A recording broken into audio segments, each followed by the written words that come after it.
Ok les radins, aujourd'hui on va répondre à un commentaire suite à ma vidéo sur les marchés gris. Le commentaire disait: Ok, merci pour l'info, du coup nous allons pirater, c'est plus sûr. Et la question qu'on va se poser c'est: est-ce que c'est mieux de pirater ou d'acheter sur un site de marché gris? Et la réponse va te surprendre, car oui, pour beaucoup de développeurs, c'est mieux pour eux que tu télécharges leur jeu illégalement plutôt que de l'acheter sur un site de marché gris.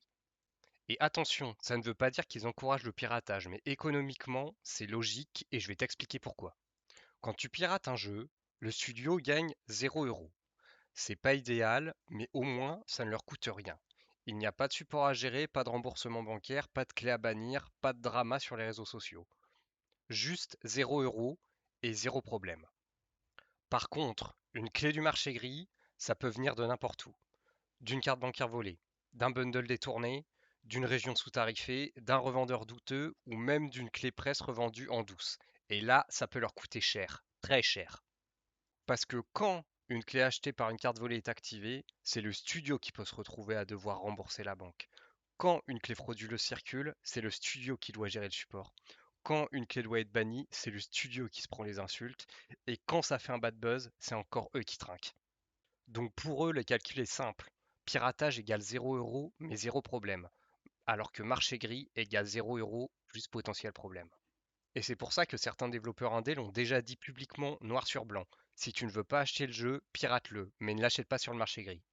Encore une fois, ils ne veulent pas que tu pirates, ils veulent que tu achètes le jeu légalement, évidemment.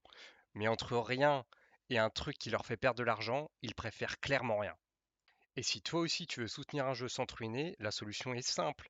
Les revendeurs agréés par les boutiques officielles. Et attention, revendeur agréé n'est pas égal à un marché gris. Un revendeur agréé est un site qui vend des clés directement fournies par les éditeurs. Le marché gris, c'est des vendeurs tiers, sans traçabilité, sans garantie et sans argent pour les studios. D'ailleurs, j'ai fait une vidéo complète où je te liste tous les sites de revente de clés classés du plus fiable au moins fiable. Si tu veux acheter des jeux en toute sécurité sans confondre bon plan et risque, va la voir juste après.